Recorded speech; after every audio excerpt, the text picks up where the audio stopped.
July 10th, 2007 was when I was diagnosed with type 1 diabetes.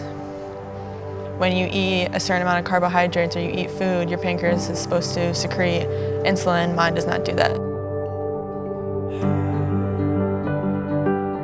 My dad was a big sports guy. He watched basketball. He would go to my cousin's games. I would go to her games. I loved it. My dad and I kind of just bonded over it, and I just enjoyed it from the start. I remember I started first playing collective team basketball when I was 4th, 5th grade on a travel team. 5th, 6th, 7th, and 8th I did travel, and I did CYO through our church league. And then I did JV 7th and 8th also, and then 9th through 12th I did varsity.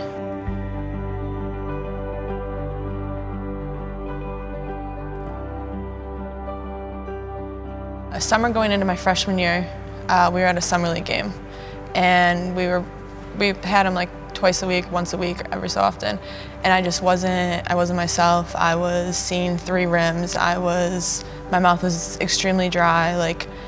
I knew something was off, but I didn't know what. I know I can play basketball. It's just I don't know what's wrong with me. So my mom took me to the doctors, and they tested my blood sugar, and they told me it was off the charts and that I needed to go to the hospital. And I was actually supposed to go to a summer league game right after the doctor's appointment.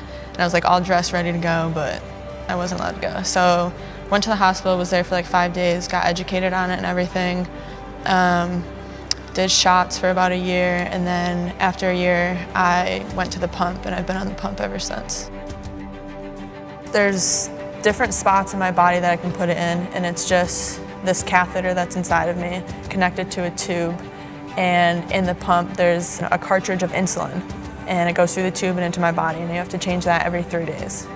So it helps, and throughout the day I'll get a little amount of insulin, just like any other person that their pancreas is producing, and then when I eat I just say, okay, I'm eating however many carbs, I type it in, and then it goes through my body, whereas someone without type 1 diabetes, your pancreas would already know that because your body, but so my pancreas is on the outside of me, kind of, in a way.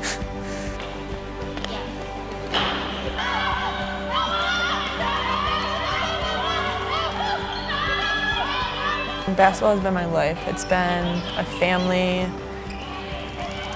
thing that we've always liked to do together, to watch together. I mean, if I'm going to stop playing basketball in my freshman year of high school, what would I be doing with my life? That, to me, that basketball is what I do.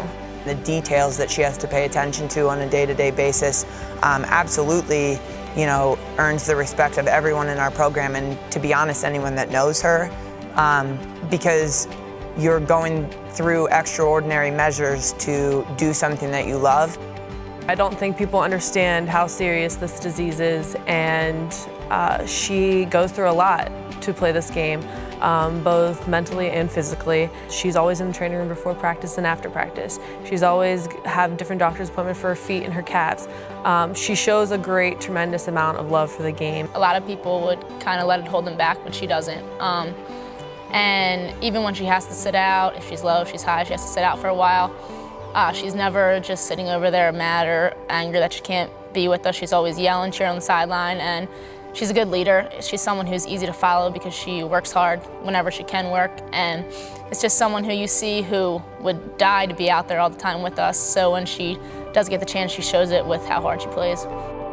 It's just part of my life, so not to have had this the past 7 years would be crazy. So I just wouldn't want diabetes to stop me from that.